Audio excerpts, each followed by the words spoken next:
Hi, this is Blue Book Week in Review, a special video edition and special World Cup video edition. You are probably watching this Friday, which is a USA World Cup day, so that's why we're in our Stars and Stripes jerseys.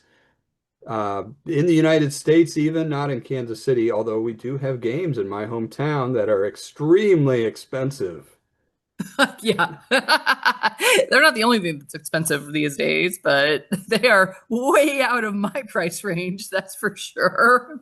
They have been thus far, but I hold out hope that I might catch a break in the next couple of weeks. We'll see. Yeah.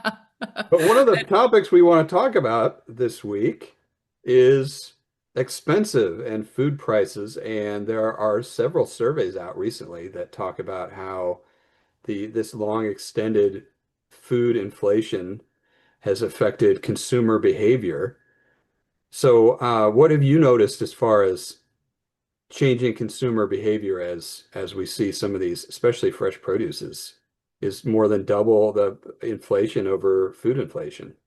Yeah, I have all of my Google alerts of all of my produce topics, and then I also, have my hours a day doom scrolling that is tailored toward what's going on in retail grocery and frugal shopping. And the number of uh, TikTok accounts that I see come across my For You page of people trying to feed a family of four for $5 a meal, or spending $300 total on groceries for a family of four for an entire month.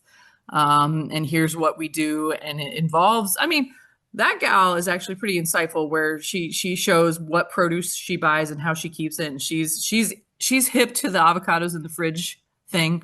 I think that a lot of that is really coming to a head, especially as we see a lot of pressure in protein.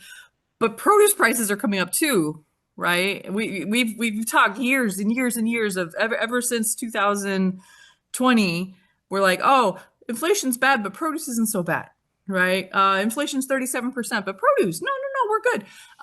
I saw an article. I saw it as a video, and I'm like, I gotta go find this article because this is crazy.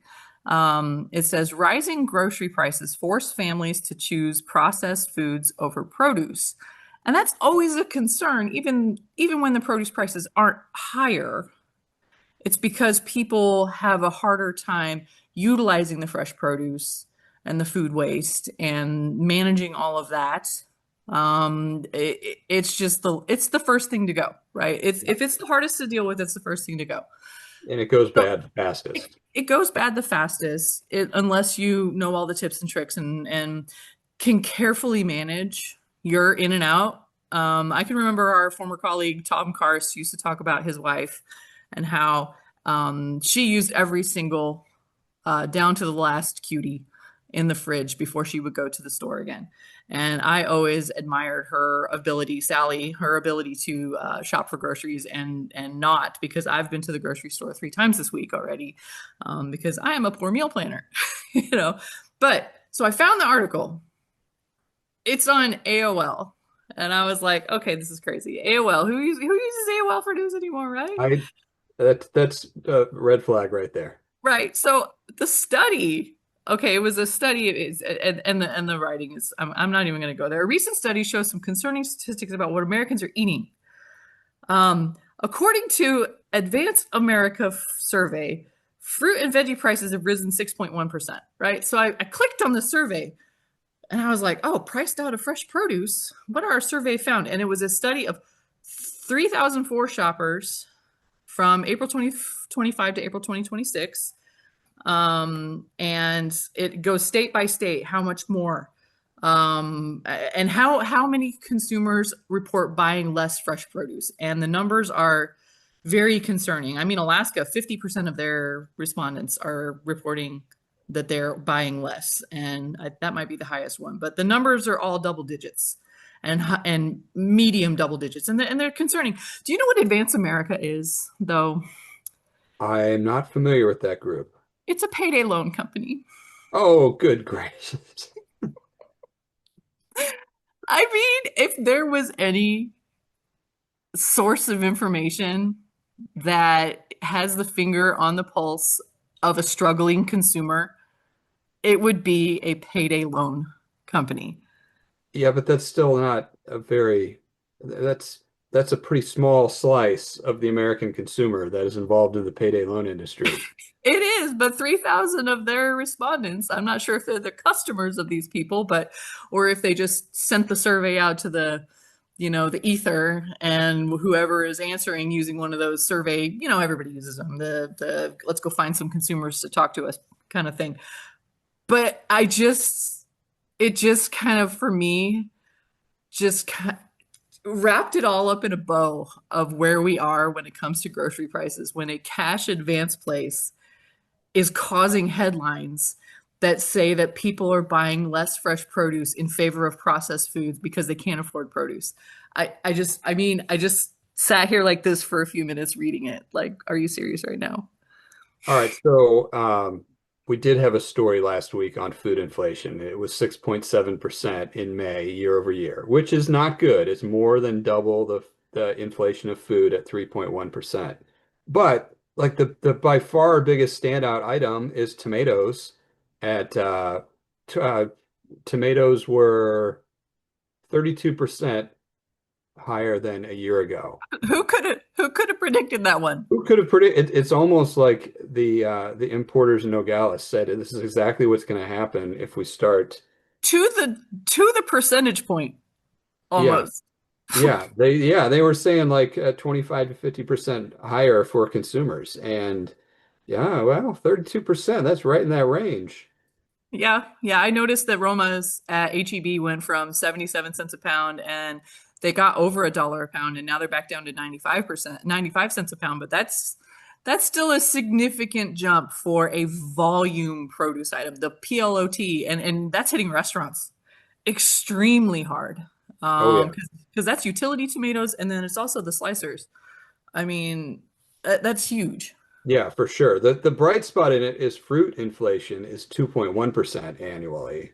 That's really not very high. And apples were higher, but this is from May, and that's apple storage, so that's really not as big a deal. Bananas are down year over year. Citrus is only 6% up, which is really not That could be significant. seasonal fluctuation on citrus. It just depends on the change of winds, right? Yeah. So that your survey just hits me as one of those things where I want to report on something. So where can I find some piece of data that backs it up?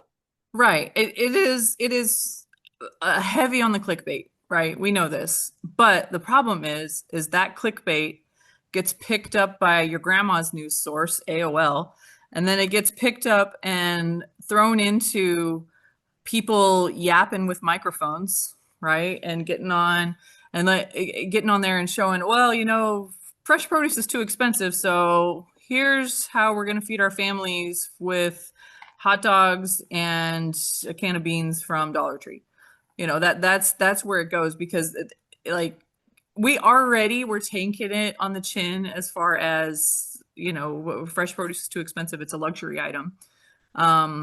Meanwhile, I mean, I'm sitting in my dining room watching the game, by the way, and No yeah, spoilers. no spoilers. Sorry, I am watching the game. Sorry, but literally 5 pounds of potatoes from HEB was $1.97 on ad. I mean, a retailer can be strategic about making sure that they are offering and taking advantage of some of the things like you mentioned with fruit and we're seeing early summer fruit this right now, and I just went to the store today, and I don't recall seeing the 2.97 a pound cherries before 4th of July.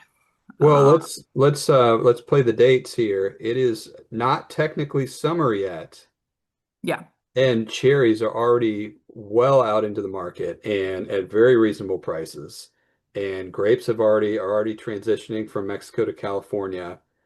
Um, we stone fruit started early in California. I picked up a bag of peaches today. They're still rock hard. I'm optimistic that in 5 days we might have a positive result there.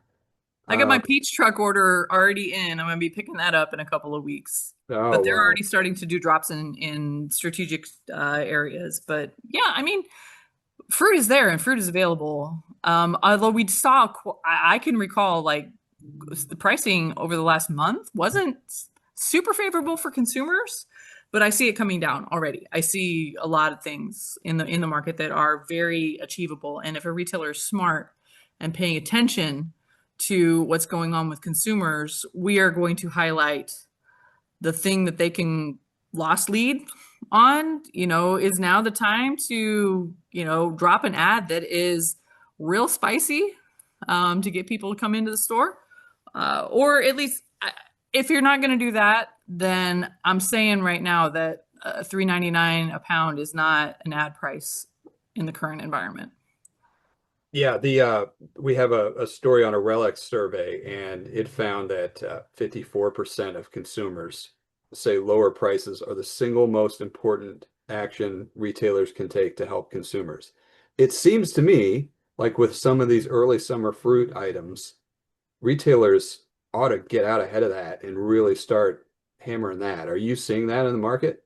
I am seeing that. I actually just did a big Midwest tour. I went to Indiana, Illinois, Missouri, Kansas, Nebraska, Oklahoma, and I got to quite a few stores. And I am seeing a lot of. I wasn't taking like notes on exactly on price, but I was seeing a lot of promotion, a lot of pushing. Berries, for example, I was seeing berries getting pushed because it is kind of like getting toward the tail end of the oh my goodness, amazing berry season where, that's usually a spring thing for me. And I try to get as many in my cart as I can when they're super plentiful. But I was in Manhattan, Kansas last week and Hy-Vee had 4 pounds. I hadn't seen a 4 pound pack of strawberries in a while. And I think my friend is the one who picked them up. I think she said they were $6 for 4 pounds of Oh, strawberries. That that is was cheap. yeah, I'm like, are you sure about that? But she was cutting them up and freezing them. And I would prefer to buy them already frozen at that point. I would rather glut myself on them when they're perfectly fresh and buy the already frozen ones when they're not. But yeah, I hadn't seen a 4 pounder. I mean, back since I'm talking 10 years ago. I haven't seen one since at least that long, but I thought it was really clever of Hy-Vee to go really push that. And it got her in there because that's not her regular store. Hy-Vee's too expensive for her. She goes somewhere else. Well, price is a big deal, and some of those regional retailers are losing out to the Aldis and There's an Lidls. Aldi in Manhattan now. So, I mean, there's an Aldi right across the street from my HEB now. Have I been there? One time. Um, because head to head, Aldi still doesn't beat HEB on price. But Supermarket News just had their latest one where they're picking their favorites, and HEB got dropped to third in that one. But they picked Trader Joe's as their number one based on I don't know vibes. So because they said I looked at the methodology for that one and they said online grocery and use of technology and stuff like that is part of their methodology and I was like Trader Joe's does not play that way. Yeah, um, the Trader Joe's shopper is the Luddite. well, Trader Joe's shopper is the I got to go in store because they're not gonna give up their market share because of their quirky vibes. I don't really feel like they need to be online because people will come to them. They are taking the Field of Dreams approach for that one. You Well, have to the experience closest it. one to me is never not crowded, so they must, and that's a turnoff for me as a shopper because I can never get in and out of there quickly. But Oh, that's good for them that they're always busy. I well, send my my kids there. my friend just her daughter just got married and we did all the flowers from Trader Joe's and we went there on a Wednesday and it was almost like it was a Wednesday run for all the early 20s women to go in there and just buy out the flowers on Trader Joe's. I would love to see what their numbers look like in the floral department of like day because I thought surely Wednesday would be safe. They would have plenty of stuff. It would be more like a Thursday would be the people buying all their weekend stuff. No, no, we had to elbow people and like claim whole buckets and like dig through and pick what you wanted and then put the rest back. I had never seen anything like that. I am not a girl mom, so I am not hip to the Trader Joe's flour lore, but I learned all about it. Um, it was pretty crazy. But Well, the online thing was crazy to me where they're, talking about online being so important and Trader Joe's is their number one retailer. well, online is important, and that's the last thing we're going to talk about on this call. The monthly meets click came out, and it's no longer news that online grocery is 20% higher growth than a year ago. We know that. What makes the news now is how much Amazon and Walmart are separating themselves from the pack and how much they've invested. And honestly, I can't believe how much the hour delivery thing is taking over. Oh, It's shocking to me. I guess maybe if you live in a place that you can't get to a grocery store and get home in an hour, but it really the numbers on it are amazing. They're both just kicking butt in what do they call it, the ultra fast delivery or yeah. something? I mean, one point on the ultra fast delivery thing is, in my household, we have two cars. So oftentimes I'll be sitting here without a car. And if I need something for dinner, then the ultra fast would make sense. But the other thing that it makes me think of is that people are outsourcing their gas price to the delivery driver instead. They don't want to pay. I paid $5 a gallon for gas for the first time in my life when I was in Chicago, returning a car to Midway the other day, and I had never done that before. Not maybe except for in California. Yeah. But California is an outlier on gas prices. So I can see how, the Walmart in-home deliveries, they happen in my neighborhood, and that vehicle is electric. Most of Amazon's fleet is electric in my Sure. neighborhood, at least. I live very close to an Amazon spawn point, so everything comes within a couple of hours if I order it online most of the time.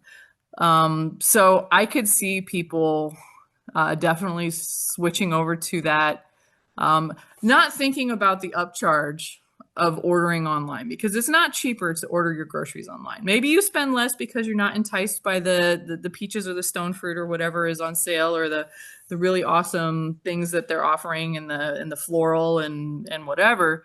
But you are paying an upcharge. It is not cheaper to buy your groceries online. HEB, I think it's like 3% higher, the prices, is just their blanket price, or it was. I don't order my groceries online, so I don't know. So I did get What? enticed to buy a few things from my last Amazon just because I wanted to try it because we had talked about it. And Yeah. they left us a sausage on my porch in Texas in the heat. So I don't know if I'll be doing that again. That's not how it's supposed to go. Yeah, so they say that Walmart is close to 40% share of total e-grocery. I believe it. I believe it. I That, mean, that's amazing. well, I think Walmart is so much farther ahead because they were so much farther ahead. They went in 2 feet, like just both of them into the pool. I'm going to say 12, 13 years ago. I mean, I lived in this house, I think. So that was 12 years ago when I did my first test of ordering groceries online from Walmart, for the grocery pickup. And they started very strategically with the grocery pickup, with in-house shoppers, with all of it being their own people. And now they're expanding into the spark delivery people and the gig workers and the 30-minute deliveries. And but that's because they had such a strong foothold already, and they had satisfied customers. I mean, people were happy with their Walmart online grocery. I know too many people who just go ahead and just pick up their groceries. They don't even go into the store anymore, and that is just blows my mind. I can't even how, but I'm a Luddite, I guess. Well, I guess. the Walmart in-store experience is not the same as a Trader Joe's in-store experience. Or an HEB trader, HEB in store. There's no mariachi bands at Walmart. Yeah, Okay. or Costco where you can graze as you're shopping. hmm Yeah, yeah, and executive hours at Costco have changed my life as well. So I love that extra hour to go in there when there aren't all the people. So Uh, that says well, something about your store when think people are, you hit on one of the keys to delivery is you get to avoid people. that's for sure. It's not for everyone. But if you are going to a World Cup game, you will be definitely visiting people. It is cool that it's in our country, and maybe we'll do a video before it's over. And if the US is knocked out by then, which hopefully they're not, but they're not one of the top favorites, you and I can support some of our other countries that might still be alive.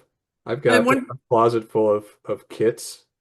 one of the fun thing that's been happening on social media that's really interesting to see is all the folks from out of the US going to all the US restaurants.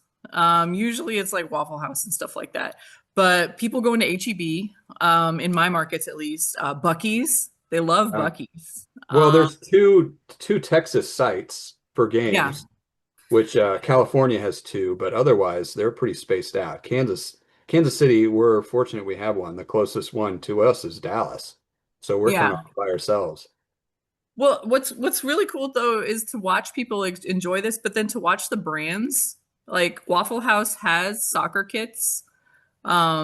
HEB reached out to some folks from England and gave them a back scenes tour of a shirt, one of the stores and shirts. I think it's really fun to see how marketers take advantage of the World Cup stuff and not just like slapping a soccer ball on their packaging, but to reach out and like actually catch on to the trend as soon as it's happening. That's been really fun. And it's been, I just wish some of these people would go into the produce department in an American grocery store instead of the bread and cereal aisle and talking about how big our jars of peanut butter are.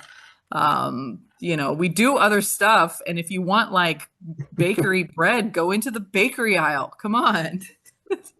So, Well, maybe you need to create a TikTok that promotes produce with a World Cup theme. like, come You on, can go guys. viral. We have fruit too. We don't all eat Waffle House every day. Please don't eat Waffle House, Chipotle, and IHOP in the same day. You're going to have a bad time. Oh, that's not good. All right. That's it for this edition of the Produce Reporter Week in Review.